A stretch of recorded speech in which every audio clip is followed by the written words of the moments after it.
जय आदिवासी। जय आदिवासी। ये लोग बैठ जाए भाई।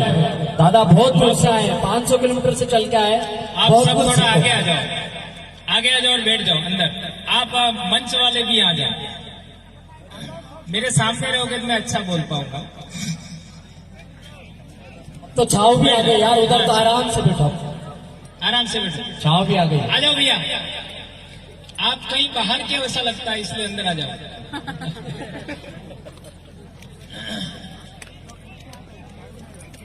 बैठ जाओ।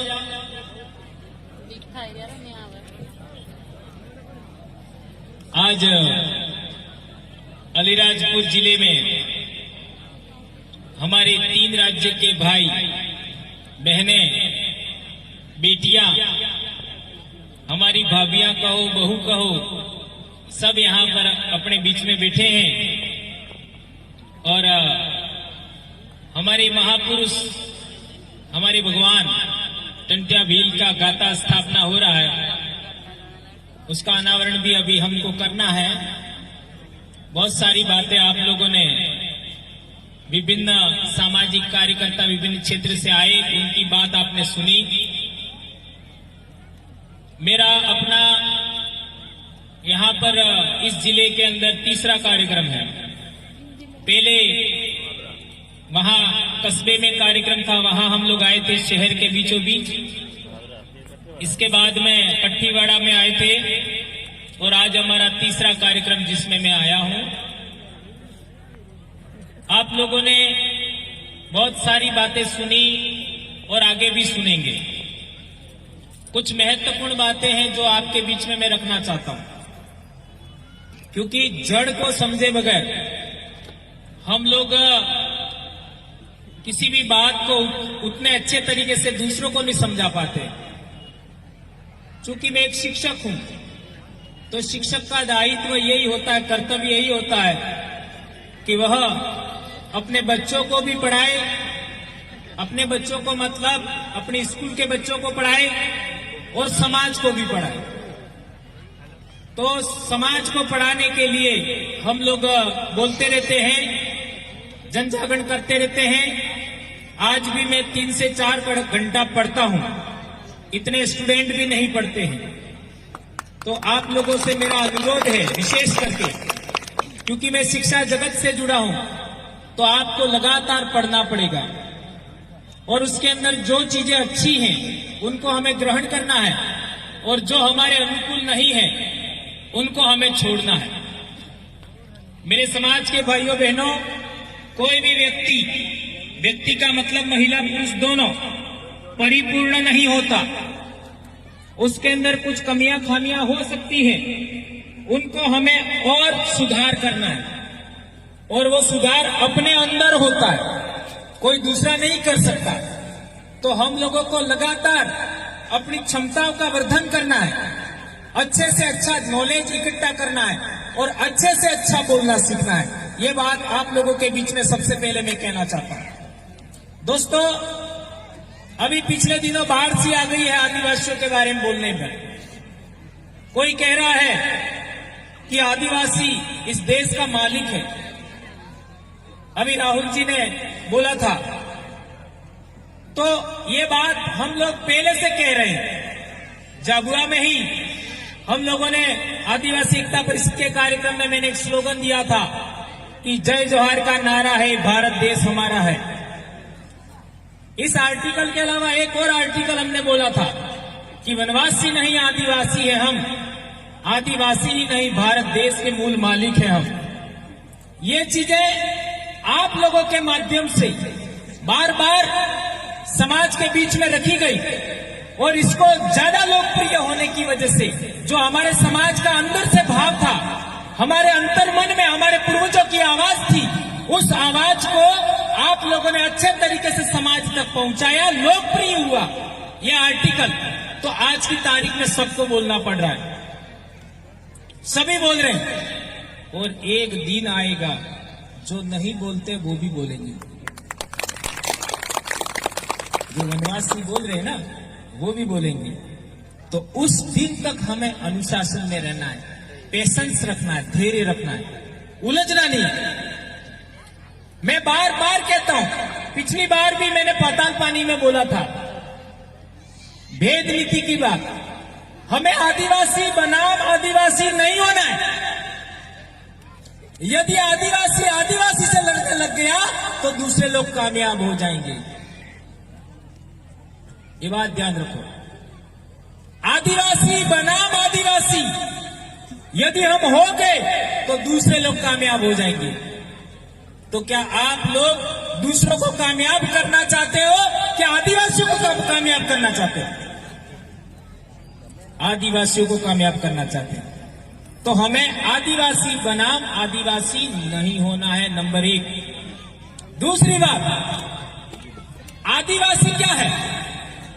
आदिवासी का जब डेफिनेशन पिछले दिनों राहुल जी ने भी बताई, क्या बताई? इस धरती में पहले रहने वाला मालिक, ये बात बताई थी। और हम पहले से जानते हैं कि आदिवासी का मतलब पहले से रहने वाला। लेकिन मेरा यह सवाल है, कब से रहने वाला? ये कोई नहीं बोलता है। कब से रहने वाला? तो आप बताइए, कब से रहने वाला? भारत के अंदर एक बात चलती है, क्या चलती है? कि अफ्रीका से भारत के अंदर 65,000 साल पहले लोग आए थे। तो क्या 65,000 साल पहले अफ्रीका से आए थे, क्या हम उनके वंशज हैं? ये बड़ा सवाल है, ये कोई नहीं बोलता है। तो आप लोगों का क्या मानना है कि 65,000 साल पहले जो अफ्रीका से लोग यहां आए थे, क्या हम उनके वंशज हैं? नहीं है, नहीं है। तो फिर आगे का क्या एविडेंस है, ये हमको जांचना पड़ेगा। अभी मध्य प्रदेश में नर्मदा घाटी में हथनोरा गांव में होशंगाबाद, जो नर्मदापुरम कहते हैं, वहां पर जो इंसान की खोपड़ी मिली, जिसको नर्मदा मानव कहते हैं, वो इस दुनिया में, इस धरती पर सबसे पहले पुराने, सबसे पहले इंसान का खोपड़ी है, जिसको कहते हैं होमिनिड। होमिनिड की खोपड़ी है, इंसान जैसा। तो वो किसका था? किसका था? किसके वंश, किसके पूर्वज का था? ये समझना है। वो 65,000 साल से पहले का है। इसी तरीके से मध्य प्रदेश में ही नरसिंहपुर जिले में भीमबेटका, ये भीमबेटका शब्द भी हमारा नहीं, वहां पर जो इंसान ने चित्रकारी किया, शैल चित्र बनाए, वो भी 65,000 साल से पुराने हैं। वो किसने बनाए? वो भी हमारे पूर्वजों ने बनाए। इट मीन्स ये बात सिद्ध होती है कि हमारे पूर्वज 65,000 साल से पहले से इस धरती पर रहते थे। इस धरती का मतलब भारत भूमि पर रहते थे। यही बात हमारे साबरमती एरिया, साबरमती नदी के इलाके में, हमारा राजस्थान में कोटड़ा लगता है, और गुजरात के अंदर खेड़ ब्रह्मा इलाका लगता है, वहां पर भी ऐसे अवशेष मिले। उससे भी ये बात प्रमाणित हुई। तो अब दूसरी बात आई, 65,000 साल पहले लोग आए, वो कौन थे? ये जांच करने का विषय। मैं अभी इसके बारे में कुछ नहीं बोलूंगा। अब सवाल पैदा होता है कि सिंधु घाटी सभ्यता है, वो 3,500 साल पहले थी। कितना साल पहले? 3,500 साल पहले। इट मीन्स वो लाखों साल के बाद में लगातार इंसान विकसित होते होते होते होते सिंधु घाटी सभ्यता तक खेती बाड़ी और पशुपालन और नगरों का विकास हुआ। ध्यान रखिए, खेती बाड़ी, पशुपालन और नगरों का विकास हुआ। और सिंधु घाटी सभ्यता में टेक्नोलॉजी भी विकसित हो गई, व्यापार भी विकसित हो गया था। उस जमाने में भी कई सारे लोग भारत में नहीं आए थे। वो कौन थे, ये जांचने का विषय। इसके बाद आप इतिहास देखते हो तो पूरी दुनिया के अंदर जिसको हम धर्म कहते हैं, धर्म को मानने वाले लोग हैं, वो भी भारत में नहीं आए थे। धर्म को मानने वाले लोग पहली बार भारत में आए हैं 516 ईसा पूर्व के आसपास।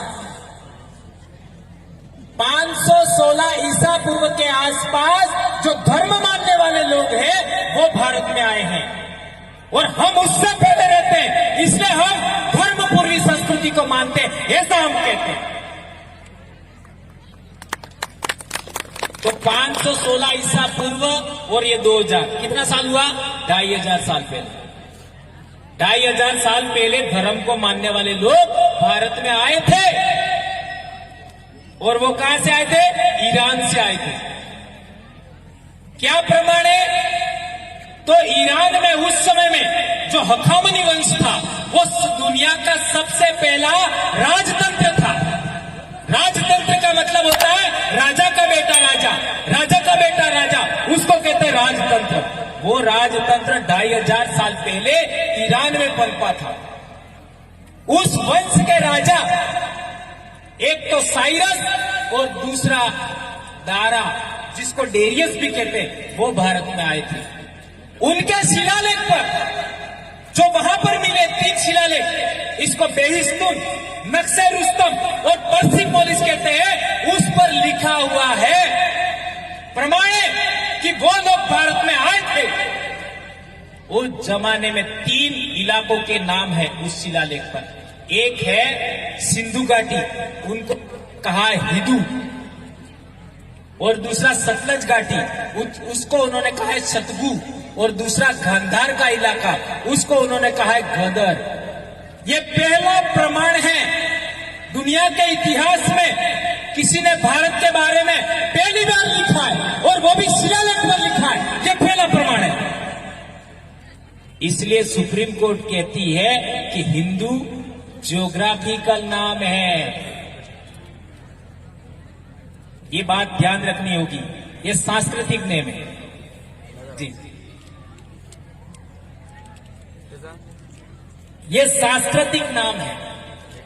अब सवाल पैदा होता है कि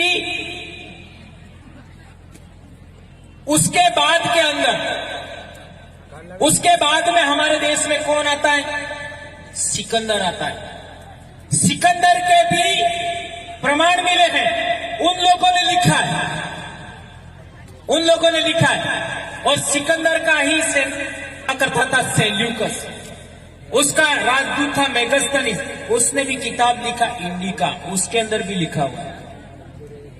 उसके बाद में आप देखेंगे भारत के अंदर तो आते हैं आपके इंडो ग्रीक लोग, इसके बाद शक लोग आते हैं, इसके बाद पहलव लोग आते हैं, इसके बाद में कुषाण लोग आते हैं, इसके बाद के अंदर हूण लोग आते हैं, इसके बाद तुर्क लोग आते हैं, इसके बाद अरब और मुगल लोग आते हैं, इसके बाद अंग्रेज लोग आते हैं। तो अंग्रेज लोग तो चले गए, दूसरे लोग यहां मौजूद हैं। ये बात ध्यान रखनी होगी। तो हम पीड़ित किससे हैं? किससे है पीड़ित? हम उन लोगों से पीड़ित हैं जो इंसान को गैर बराबरी के आधार पर स्वीकार करता है, और आदिवासी बराबरी के आधार पर स्वीकार करता है।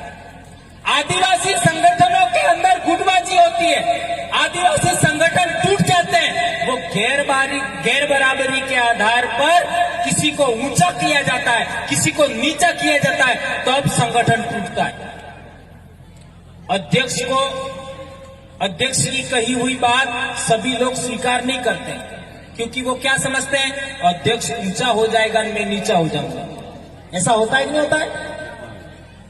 ये बात ध्यान रखनी होगी। इसलिए हम लोगों ने आदिवासी जो परिवार का जो कंसेप्ट बनाया, उसमें सभी लोग बराबर, सभी लोग बराबर, कोई छोटा नहीं, कोई बड़ा नहीं,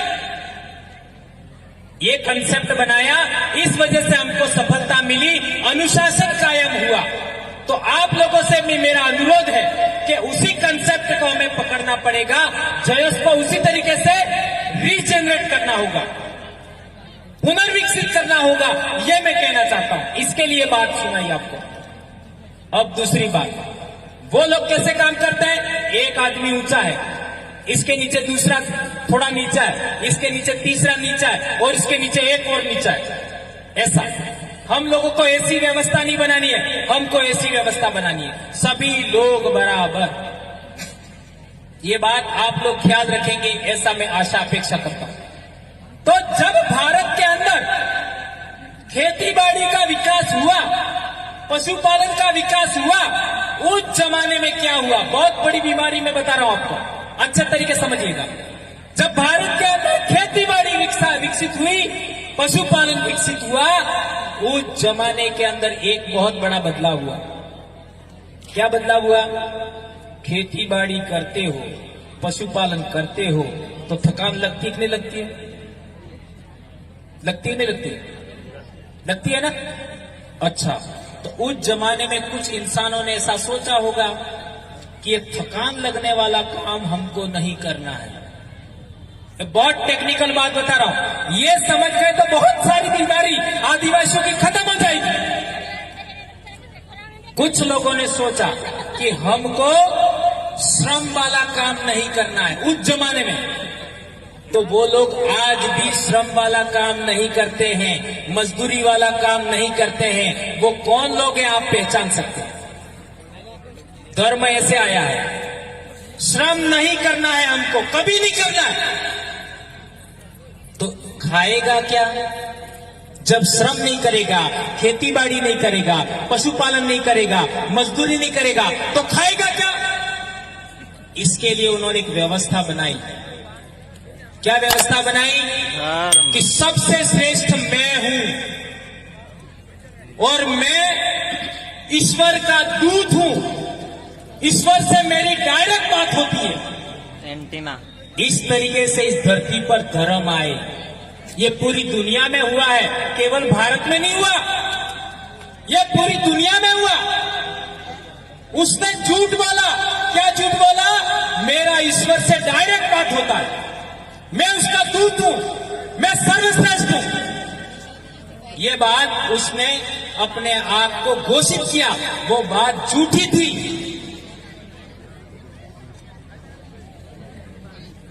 इससे क्या हुआ? जो सच बोलने वाले लोग थे उनमें विभाजन हो गया। ध्यान रखो, आदिवासी आज भी सच बोलता है, और आदिवासी हारता क्यों है? सच बोलने की वजह से हारता है। तो इसका मतलब क्या है? कि हमको सच नहीं बोलना है, बोलना है। लेकिन झूठ बोलने वाले लोग कौन कौन हैं, उनको निष्प्रभावी करना है, तभी आप सफल होंगे। ये बात समझना। तो झूठ बोलने वाले लोगों ने धर्म का विकास किया, ये बात ध्यान रखनी होगी। फिर क्या हुआ? सच बोलने वाले लोग थे, उनके अंदर विभाजन हो गया, और सच बोलने वाले लोगों में विभाजन होने के बाद उन लोगों ने जो उनके समर्थक बन गए, उनको उन्होंने दूसरे नंबर पे रखा।